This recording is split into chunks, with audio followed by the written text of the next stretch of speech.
As Garrett was mentioning, Trump is working to protect North Carolina. Let me show you the map from 2020. North Carolina was the only battleground states of the 7 we're watching that he was able to hold right here, coming back to the 2024 map.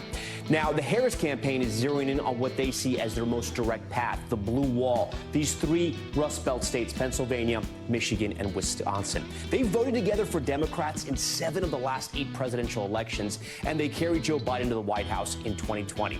But tonight, NBC News has new reporting that some Harris campaign officials, look at this, are worried there could be a crack in the blue wall this year. The Harris team is bracing for either Michigan or Wisconsin to be flipped by Trump.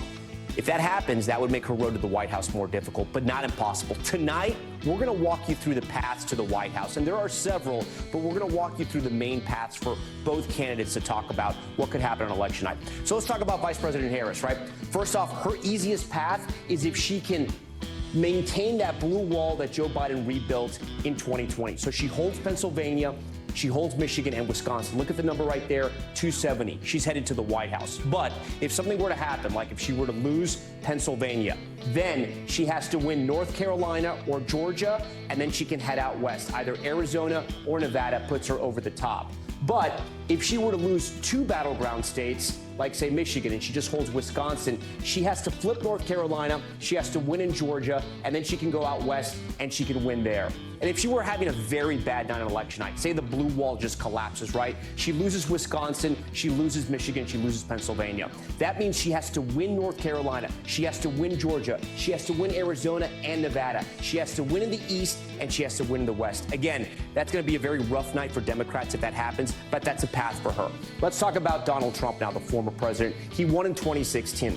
His easiest path on election night would be to win North Carolina once again. He holds North Carolina. He flips Georgia back red. Remember, he lost in 2020, he won it in 2016, and then he wins Pennsylvania.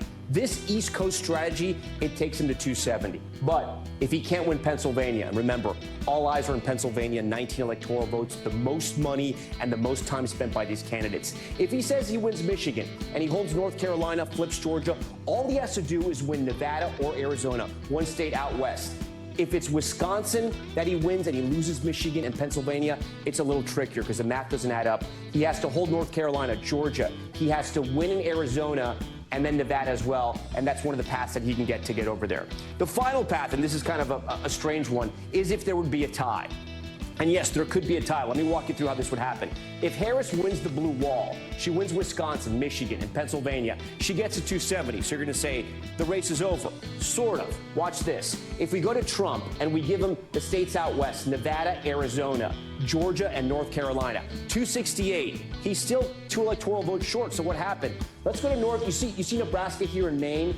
They sort of have this Where's Waldo effect. They're both